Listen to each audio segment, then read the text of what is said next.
మరిన్ని అప్డేట్స్ మా కరెస్పాండెంట్ రవీందర్ అడిగి తెలుసుకుందాం.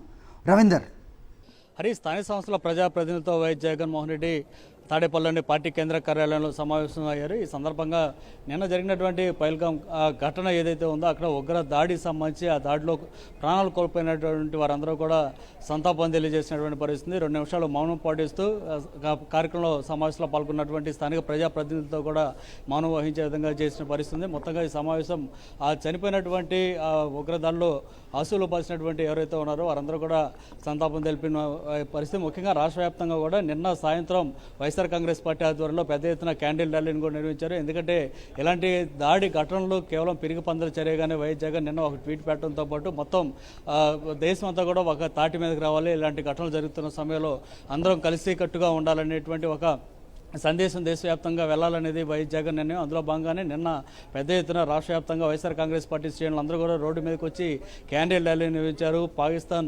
ముష్కర్లు చేసినటువంటి ఘటన ఏదైతే ఉందో దానికి నిరసన తెలియజేస్తూ నినాదాలు చేసినటువంటి పరిస్థితి కూడా చూసాం. ఈ రోజు కూడా ఈ కార్యక్రమం ఏదైతే స్థానిక సంస్థల ప్రజాప్రతినిధులతో ఒక సమావేశాన్ని ఏర్పాటు చేసుకున్నారో సమావేశం ప్రారంభమైనటువంటి వెంటనే ముందుగా అక్కడ ఉగ్రదాడిలో చనిపోయినటువంటి అందరికి కూడా అసలు బాసినటువంటి వారందరూ కూడా సంతాపం తెలియజేసినటువంటి పరిస్థితి. ఏదేమైనా ఇలాంటి ఘటనలు జరిగినప్పుడు అందరూ ఒక తాటి మీద ఉండాలనేటువంటిది వైఎస్ జగన్ మొదటి నుంచి చెప్తూనే ఉంటారు. అందులో భాగంగానే ఈరోజు కూడా ఈ కార్యక్రమం జరిగిందని చెప్పుకోవచ్చు. హరి రైట్, ఈ మధ్య మనం చూస్తున్నాం రవీందర్. సో పార్టీ వర్కర్లతోటి అలాగే నేతలతోటి తరచు కూడా సమావేశం అవుతున్నారు వైఎస్ జగన్మోహన్ రెడ్డి. మొన్నే చూసాం, సో పిఎస్సి సభ్యులతో కూడా ఆయన సుదీర్ఘంగా సమావేశం ఏర్పాటు చేశారు. ప్రస్తుతం ఏ అంశాలు చర్చకు వచ్చాయి, సో ఎలాంటి దిశానిర్దేశం చేశారు రవీందర్?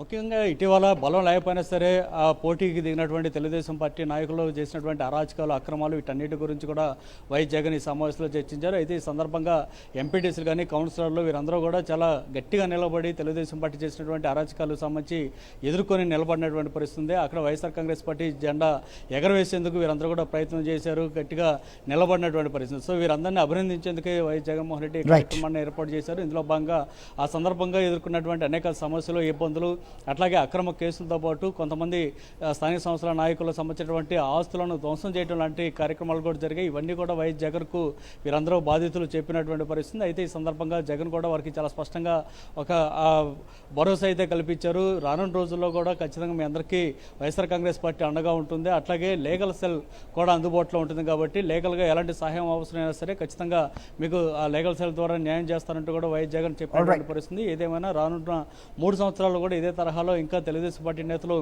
అక్రమాలు చేసేటువంటి కార్యక్రమాలు చేసినప్పుడు కూడా గట్టిగా ఎదుర్కొని నిలబడాలని ధైర్యం చెప్పినటువంటి పరిస్థితి. దాంతోపాటు ఇక ఇప్పటికే గడిచిన దాదాపు 11 నెలలు గడుస్తుంది.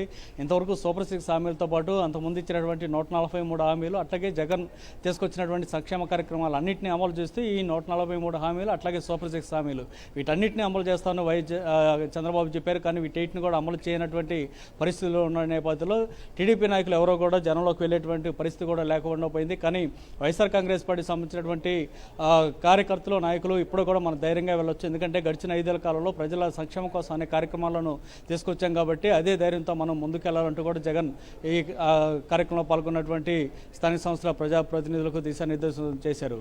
Okay, thanks for the inputs.